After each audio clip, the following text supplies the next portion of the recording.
Test.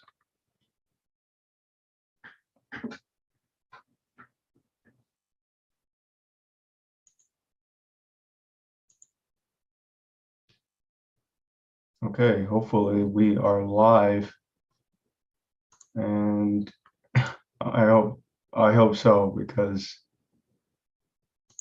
I've spent the last probably hour trying to figure out, is this working? This new service I signed up for, I've used it before, but I haven't used it in a long time, so I'm gonna have to go through every channel and make sure this is working.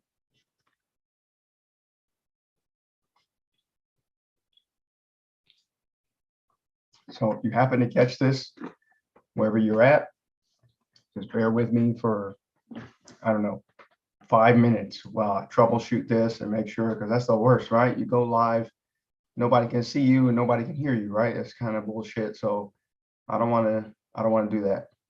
I want to make sure it's all good. So I'm going to go service by service. Let's start with YouTube. Should be live on YouTube. We are. Okay, good.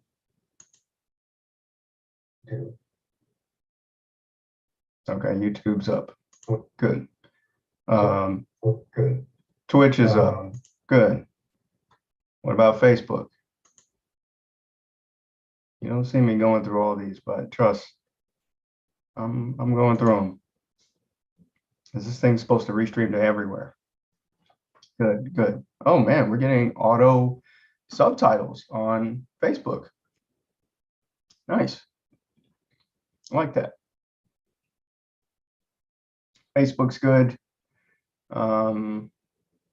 Good.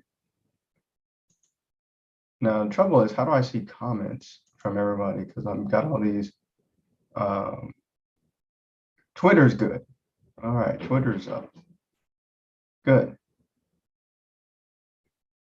And last, and my least favorite, LinkedIn, for going live.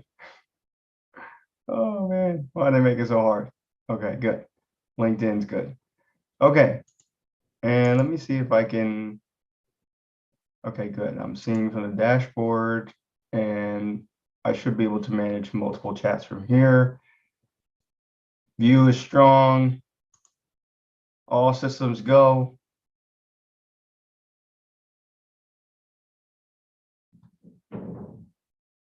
Oh, I shouldn't have gotten into this analytics. Oh, this is not the analytics that I wanted. Okay, I think I can monitor the chat from here. Hopefully it works. Okay, so this is going to be, there was 2 objectives for me starting up this stream. One was to do what I just did, kind of make sure everything is working. As I said, this is the first time I've done this in a long time. So that objective is complete. The second objective is I wanted to find a way to bring people in on this immersive experience of Cereus and Limnic FutureFlight. And you haven't seen me for the last few days. And of course, we had the 4th of July, we had the holiday weekend and all that. So, but also I've been kind of working in the background on a lot of different systems, making sure that's tight. So if people are interested in joining this very, very unique experience, then they know where to go and they know what to do. So let me explain what I'm trying to do with FutureFlight. Basically, I'm trying to take my book, Cereus and Limnic, and reintroduce it to the world in the form of a book experience. And if you've never heard of a book experience, you're not alone, because I made it up. It's totally my creation, but it satisfies a problem that I've had over the last, I don't know, since I published my novel last year, and that is getting people to read it. You can see the book behind me. It's a pretty thick book. I think it's like 495 pages or something. I think it's like 140,000 plus words or something like that. And getting people to sit down and read long is tough.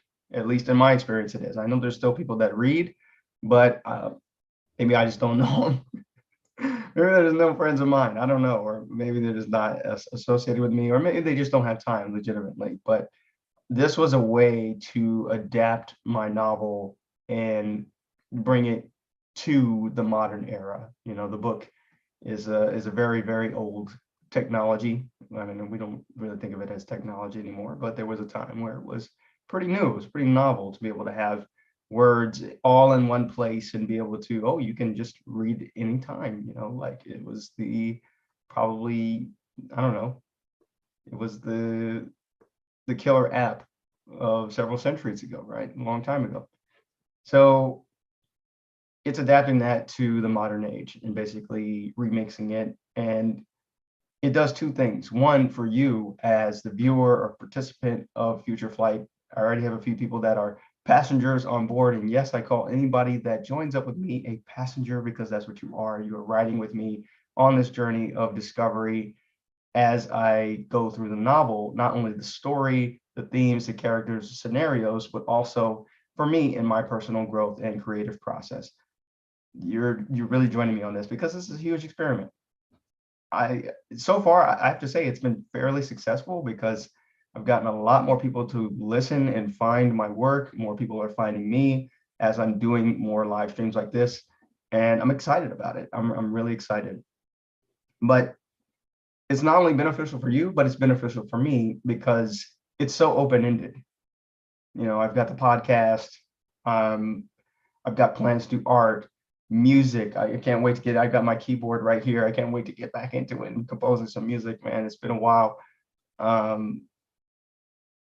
Yeah, doing stuff like this, live streams, interacting with people, maybe even getting a little community going around, you know, enough people have enough interest in the story, in the work.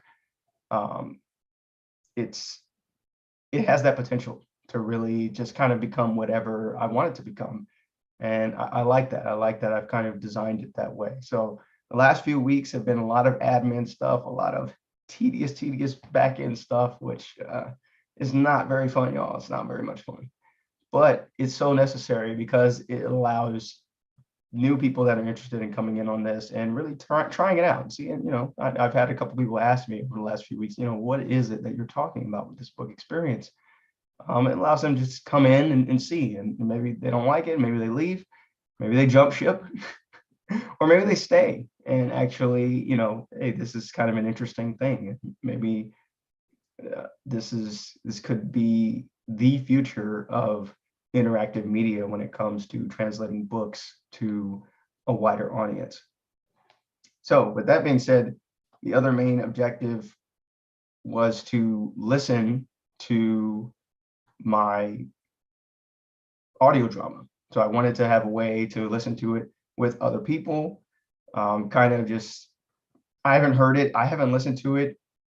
The first episode I put out, I think last year, about a year ago. So I haven't listened to it in a while.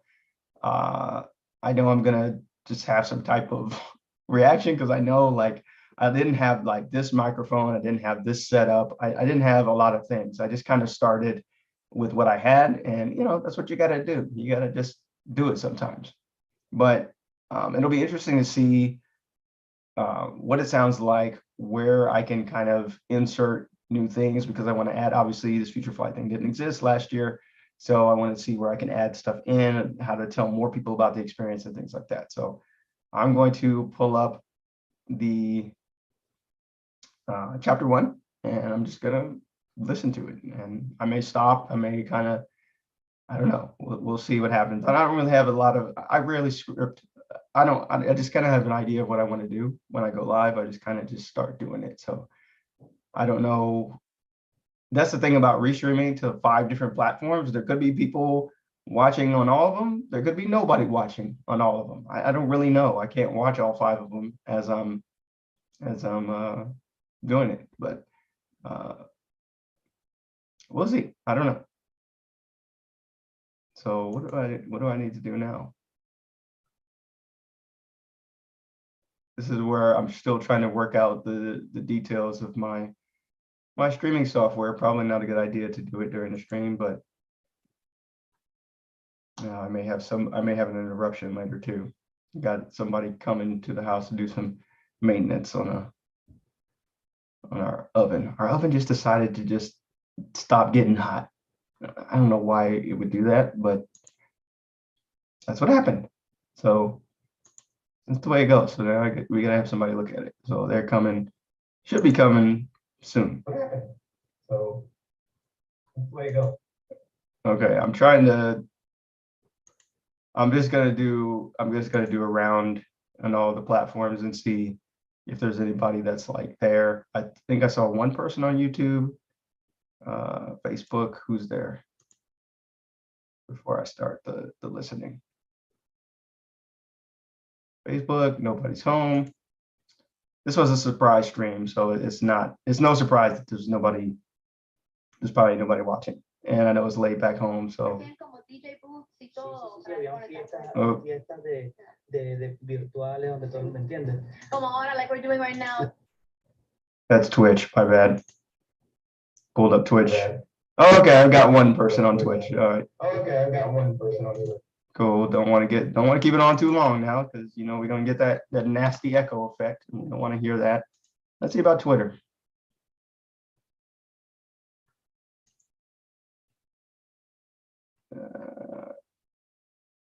Zero viewers. Twitter, man, I have big aspirations for Twitter. There's a lot of people that I really enjoy like interacting with and stuff, and just the vibe on Twitter is so strong. I love it. But nobody knows me on Twitter. So if you're watching this on Twitter, like this video, do what you got to do, and that would be pretty sweet, because Twitter is, I love Twitter, and I want more people to find my stuff on Twitter. But then I have LinkedIn, which it's a love-hate relationship with LinkedIn, because I probably have my best following on LinkedIn because I've been posting there so consistently this year, but I'm kind of getting burned out on LinkedIn. I just kind of getting burned out on just,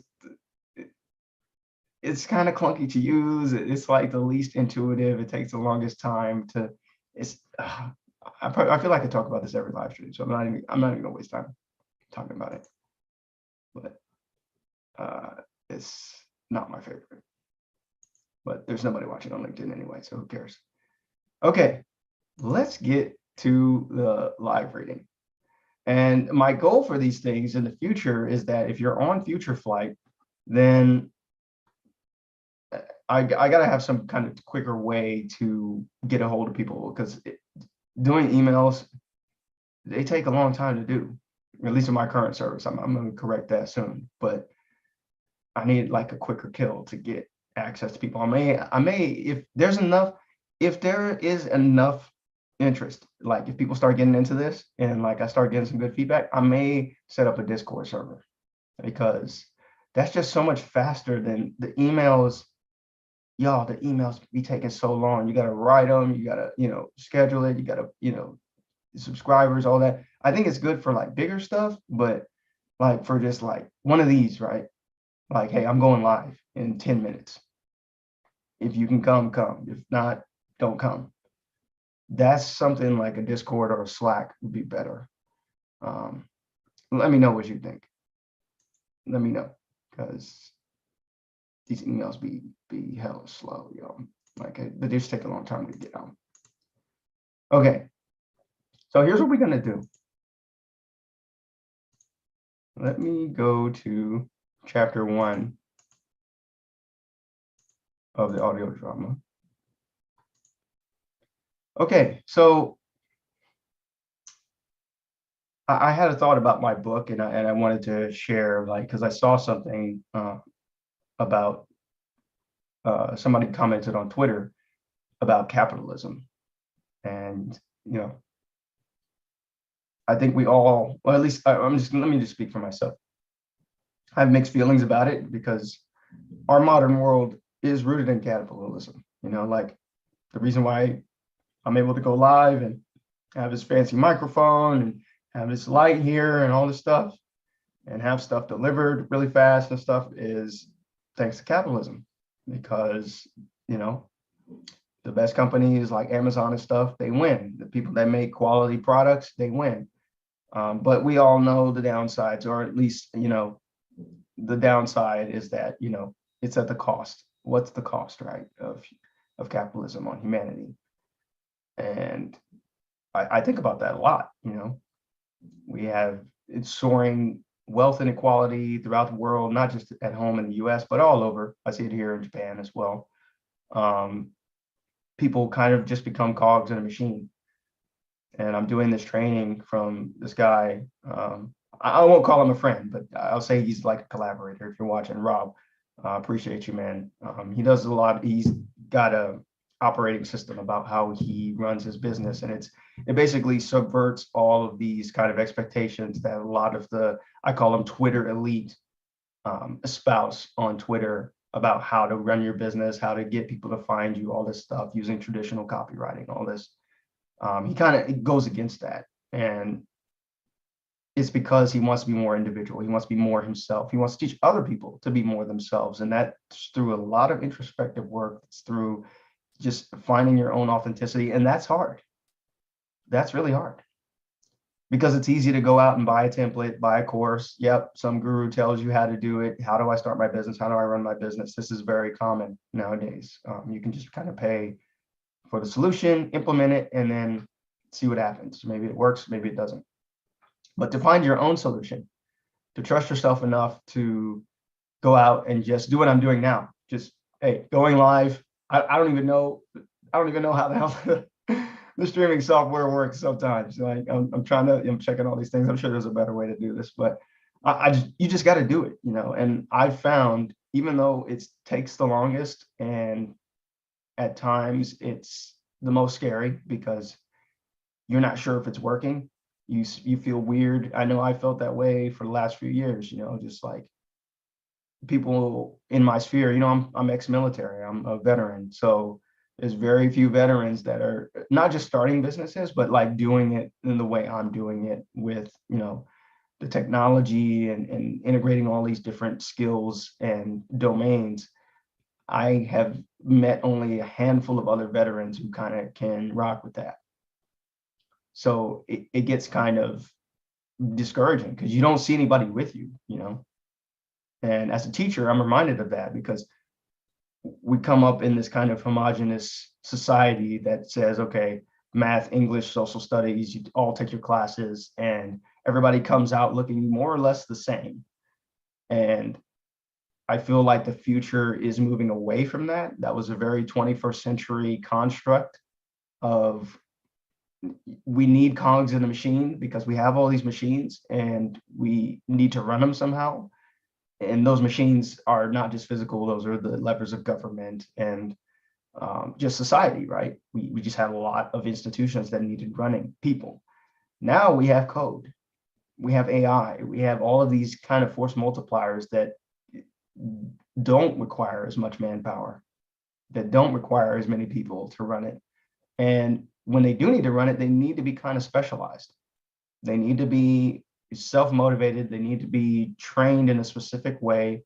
And the one size fits all kind of model that a lot of us have grown up on, I know I have, it kind of fails in preparation for the future. So why am I talking about those? I swear there's a point. I'm talking about all this because that was kind of the thought in my mind as I was writing Cereus and Limnic. It was kind of like, well, if capitalism has all of these negative externalities, if it reduces us to cogs in a machine and just a profit first and winner takes all kind of model, then what's better? What's the solution? And I started trying to imagine that, and I'm no expert, I'm no economist, I'm no political scientist. I've read a lot of books though. I have a lot of ideas, and fuck it, like I like anime, I like Chinese dramas. I just like integrating things from various cultures. That's kind of my thing. That's where I excel, is various, just synthesizing various things and bringing them together in a different way, in a unique way. And so that's what Cereus and Limnic is. I basically said, I wanted to call it actually Cereus and Limnic, a post-capitalist tale. I wanted that subtitle. And at the very last second, I took it out. And I think it was because I didn't want it to turn into like this politically charged thing, even though that's what happens anyway, right? Today, everything turns political somehow. It's really damn annoying. That's how our world works nowadays. But yeah, I didn't want it to be kind of corrupted in that sense, like, oh, a post-capitalist tale, oh, you hate capitalism, blah blah blah. I mean, it doesn't. It's certainly a referendum, I think, on capitalism. But one thing I wanted to do, which is difficult to do, is I wanted to balance the arguments in the book. So I make sure, like, if there's a character who is, very anti-capitalist or whatever, then they have some type of competent contrast to that viewpoint. And then, of course, these viewpoints kind of clash. And so that's kind of the battle system, if you will, of Cereus and Limnic, is that it's a conflict of ideals, of ideologies. And everybody is, I don't do the thing where, okay, the people that are post-capitalist are super competent and super powerful, and the people that are capitalists are super weak and they're the bad guys. Like, it's not that simple. I don't really like that, because there's people on both sides of these debates, on many sides of every issue, that are very competent and very passionate.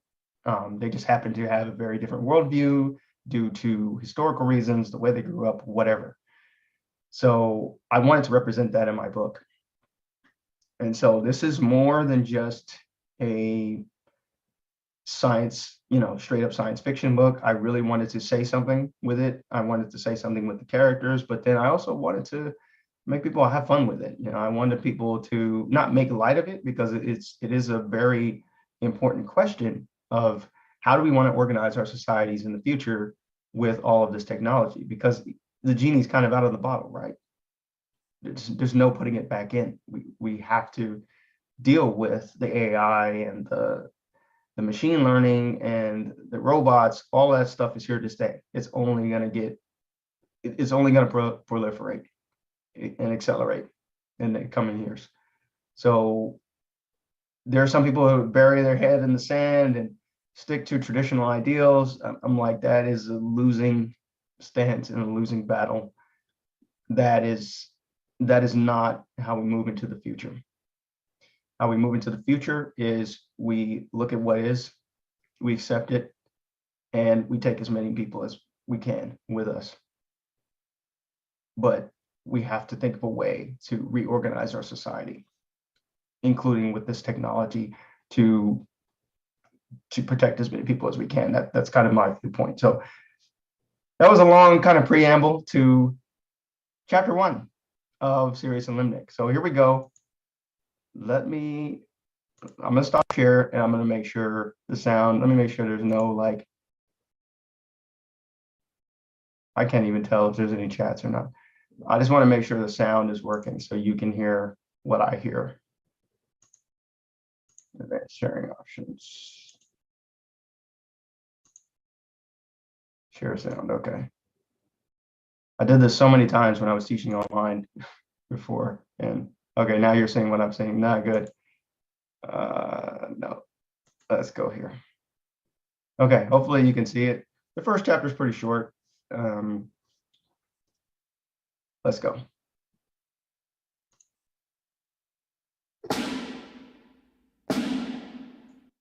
Wait a minute. Let me get the sound to.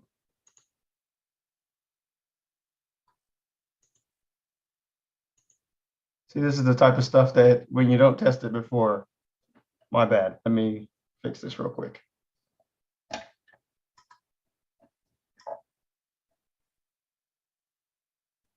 Okay. Test, test, test. Hopefully you can hear me now. All right. Let's go.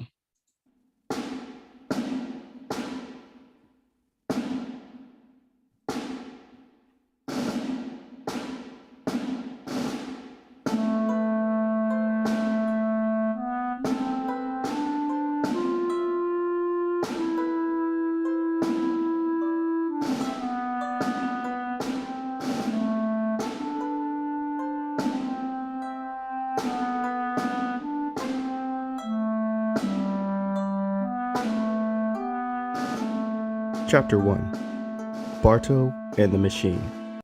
That song, I actually wanted that to be the theme song, but I like the song. I do. I really went for. So I mentioned I like Chinese dramas, right?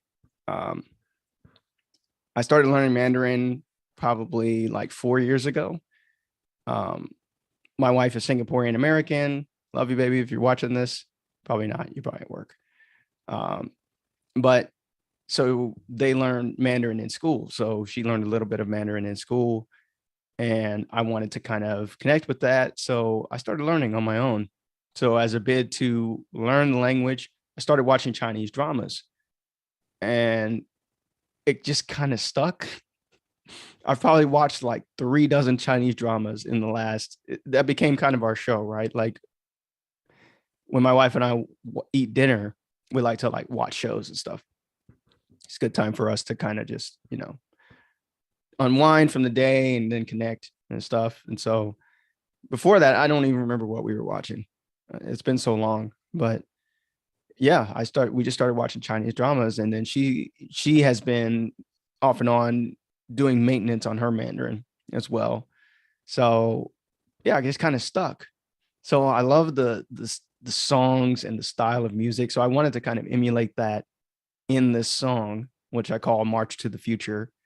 And but I wanted to have the military because it's very like a military type story. There's a lot of military culture throughout. And I wanted to have a song that kind of spoke to that. So the goal was to mix Chinese inspired instruments with the classic military snare and marching. And if you listen to the whole song, you can find it on YouTube.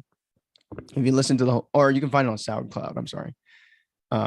You'll hear that influence the military with Chinese. It didn't quite hit the mark of where I wanted because this was a very early song. This was probably like my 6th song that I did, but it actually works as the intro to an audiobook. All right, let's keep going. Human society is a great machine. When parts of it break down, the resulting defect disturbs all who make use of the vital component, and may cause the entire apparatus to shudder and smoke. The loyal employee, the naive and trusting citizen, its defenders and detractors, the leaders, none are spared the hindrance of the malfunction. The bigger the part, the greater the upheaval and cost of repair. I love that first paragraph. Um, Imagine this as I'm recording this. It shows you how just kind of the setup is just so bare bones. But I remember recording that, and I have no like sound barrier or anything. And it's actually like it's hard to tell. Like the quality isn't as bad as I was like fearing it was. It's actually a little bit better. But I had like a pillow as a sound dampener. Like I had the microphone, and then I had the pillow behind it, and then I would just like try and talk like it's directly into it. Like I have a video of me recording it. All right, there's the repair person. I'll be back. This stream will continue.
Okay. So that was quick. Basically said you need a new oven. This oven's too old. It's very common out here. There's a lot of old appliances. Okay, what was I talking about? Oh yeah, the recording process. Yeah, I have a video of me doing the recording, and yeah, I may post that eventually. Okay, let's get back to the listen. This is how Bartol Cooney thought of things.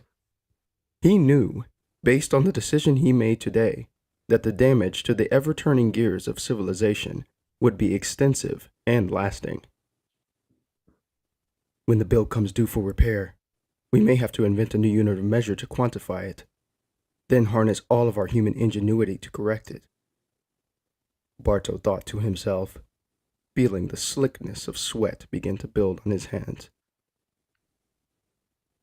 He sat alone at his desk in a suit tailored to match his large round frame. He felt the cool breeze of the air conditioner tickling his scalp. It easily wafted through his thin gray hair, caressing his partially exposed brown scalp beneath. The skin on his face was remarkably smooth, the jolly eyes fit for laughter. Lines around his mouth and eyes told half the tale of a lifetime of telling and reacting to bad jokes, mostly at his own expense. His lips were thin and arched slightly upward, telling the other half of his story. But today, his normally jovial features were veiled in apprehension, reversing the direction of the normally upward lines of his face. Small glowing lines of light filtered into his office via thin openings between the industrial-sized shades covering the windows. The morning sun and the bustle of downtown San Francisco, hundreds of feet below, were blocked out, minimizing his distraction. Bartol's eyes tracked a single beam of light from the window behind him. It bounced off of a metallic umbrella holder near his sealed office door, forming a small shadow behind it. The dark diversion held his attention for several seconds. Then a light from a small screen on his desk caught his attention. The device was black, with a thin rectangular shape, able to fit completely in the palm of his hand. It had been manufactured by Samsung, and like the smartphones of his youth, housed the universe within a galaxy of potential. Bartol was old enough to remember the days of single-purpose cell phones. Now, he was old enough not to care about anything other than the basic functions of the gadget everyone referred to as a device. There was a message from Lily on the screen. It read, "Don't hesitate. You're making the right call and I support you.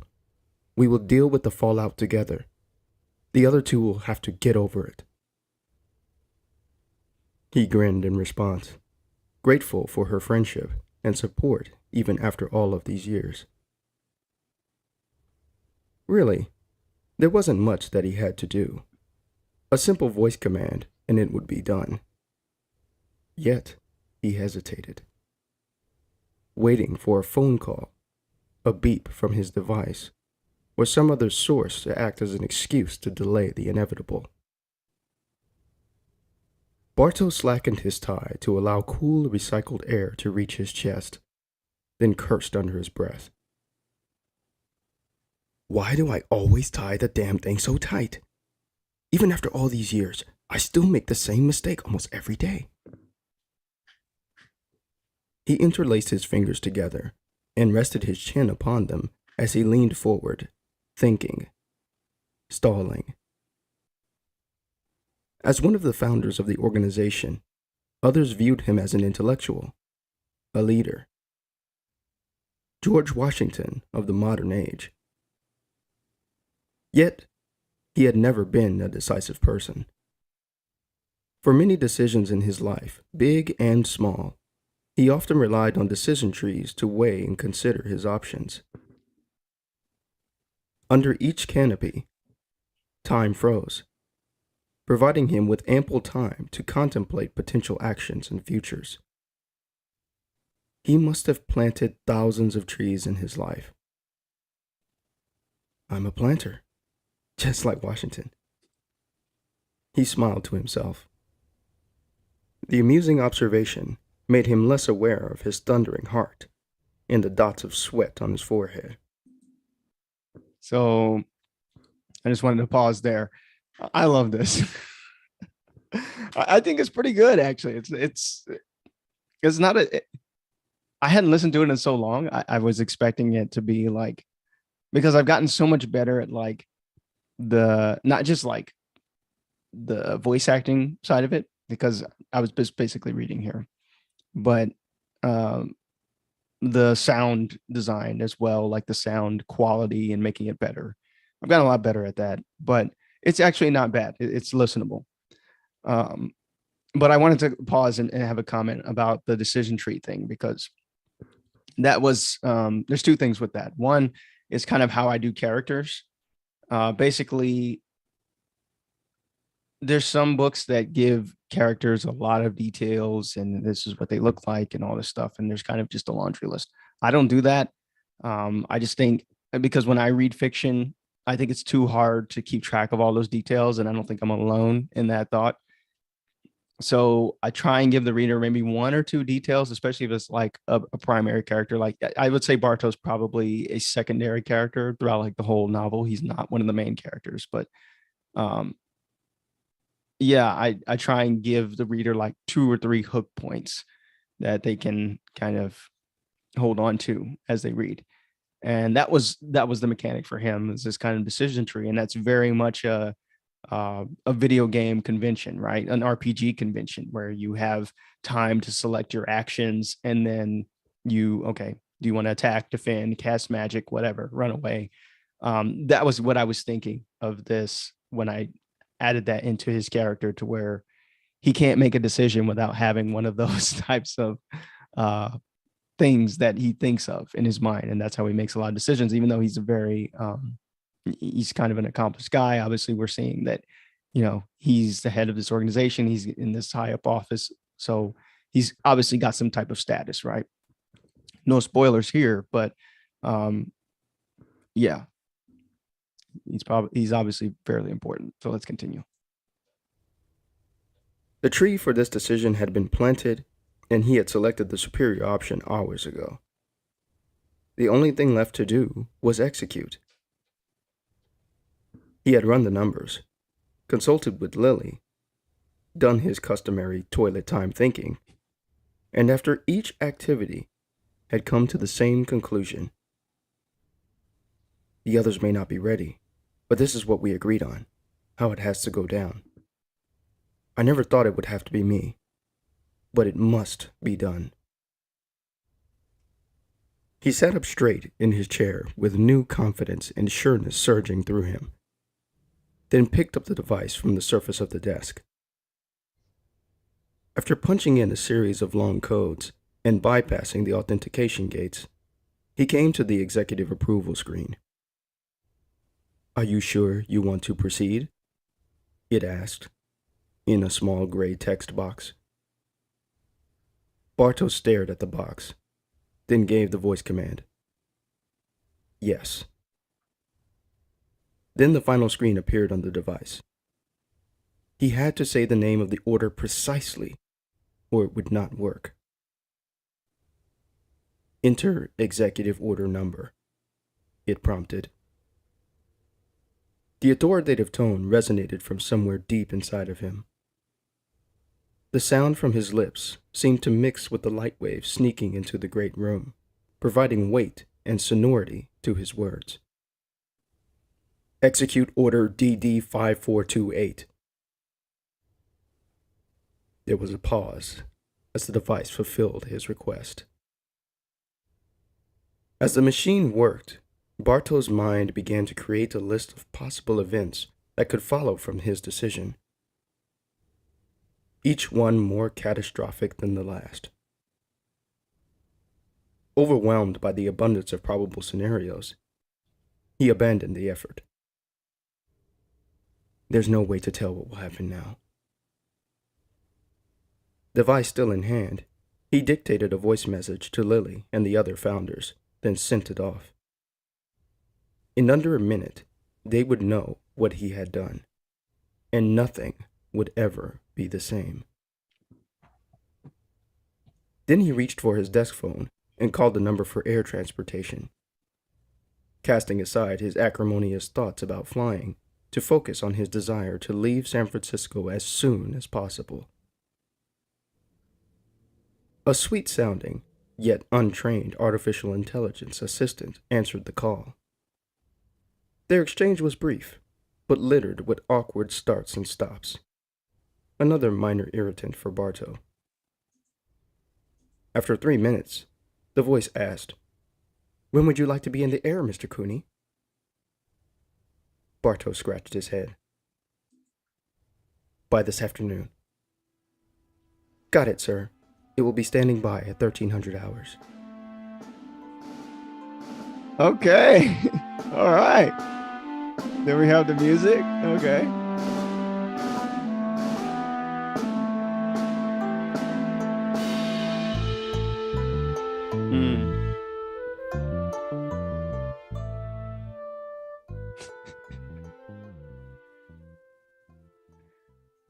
I like it. Man. Okay. I love that part. And nothing would be the same. It's so dramatic. Yeah, that was chapter 1 of Cereus and Limnic. I hope you enjoyed that. Let me stop share. And I'm just going to go around one last time before I end this. I'm sorry, the stream turned out to be longer because it's the first one and had to work out kinks. And, you know, that's the way it is. So let's see, YouTube, what's happening over here?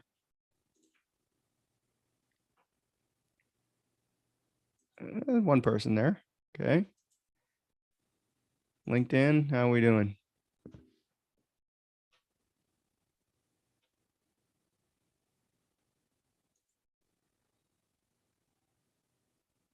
Nobody's home. Okay, nobody's there. Big surprise. Twitter.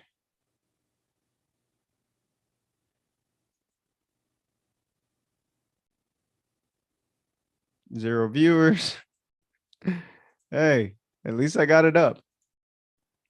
Twitch.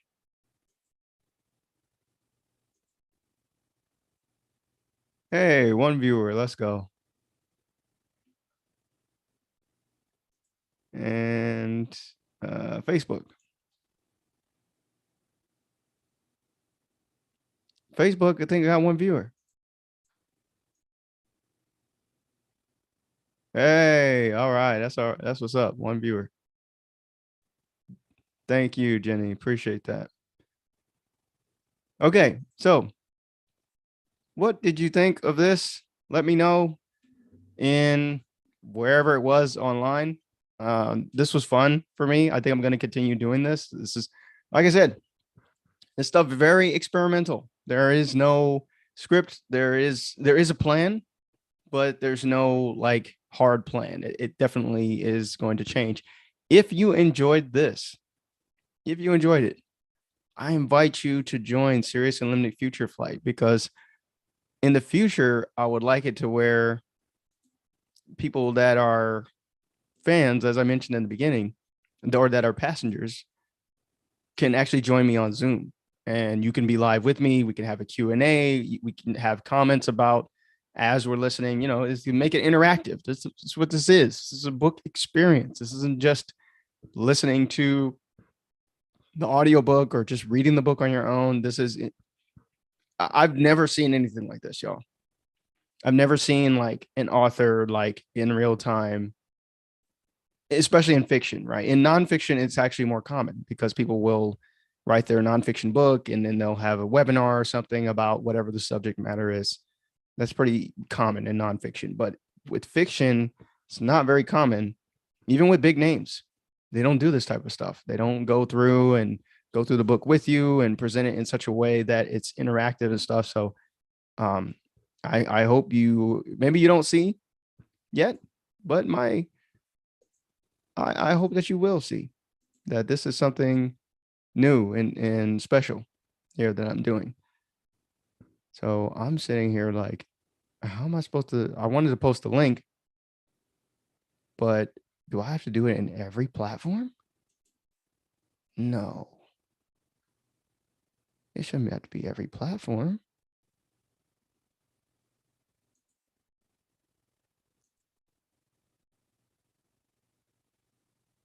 Chat is ready to display messages. But I can't post nothing. Oh, I can see people that are watching here. Well, I didn't know that. Oh, I can just pull it up. So it's like a command center on here. All right, that's fine. I'll just post it individually in each one for now until I figure out how to do this. All right, stream chat. How do I do this?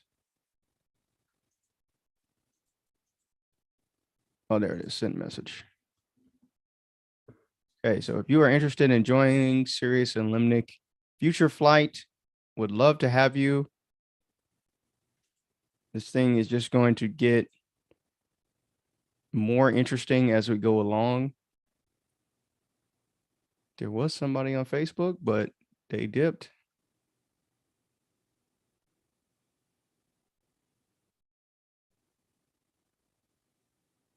Like chat.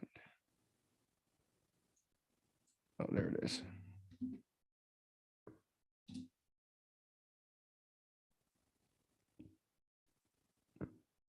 And who else?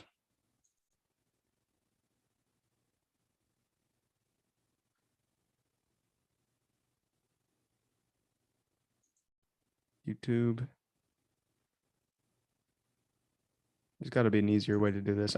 There probably is. I probably just don't know what it is because this is the first time I've done this.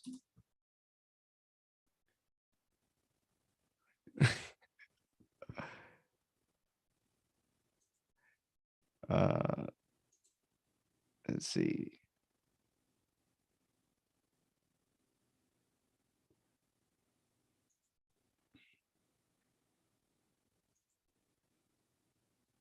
Twitch or Twitter?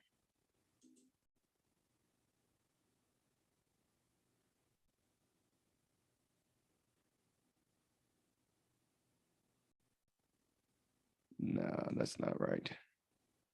Okay, LinkedIn.